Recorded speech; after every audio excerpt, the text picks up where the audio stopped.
Season in full force right now.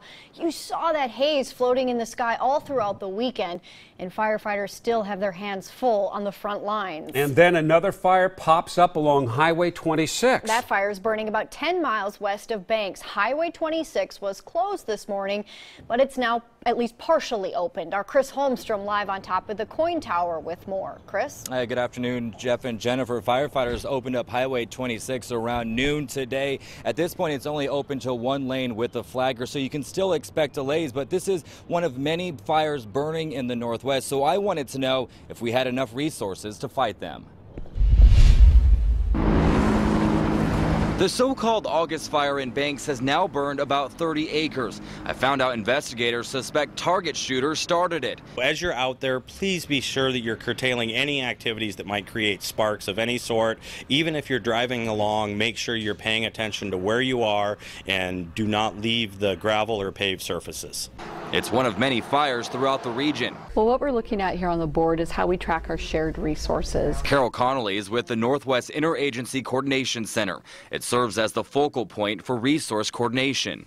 And are there enough resources to put out these fires? Well, you know, we have the resources. It's what we have is what we're getting. You know, right now we're just a hair under 10,000 firefighters and support personnel for 1.1 million acres of active fire. I found out 1.1 million acres is bigger than the state of Rhode Island. In Oregon, we have about 4,400 resources, the majority of them battling the Canyon Creek Complex fire. This one burning more than 73,000 acres and destroying dozens of homes. In Washington, there are more than 5,400 resources, the majority of them at the Okanagan Complex fire. That fire also damaging homes and taking lives. Now, this is really just a snapshot in how many firefighters and support personnel we have. We are constantly moving those resources as needs allow.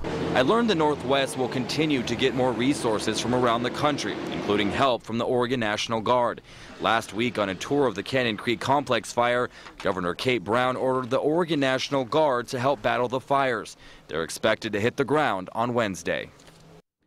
And as for the air quality, I want to give you a live look. It looks much better, and as you can see, the western wind is pushing the smoke back into the east side, making for a clearer sky here in the Portland metro. Definitely much different than this past weekend. Reporting live in downtown Portland, I'm Chris Holmstrom for KOIN 6 News. Yeah, it's mind-blowing to figure 24 hours ago, Chris, it was just totally the opposite in the sky. It's just beautiful afternoon today. It really is, and it feels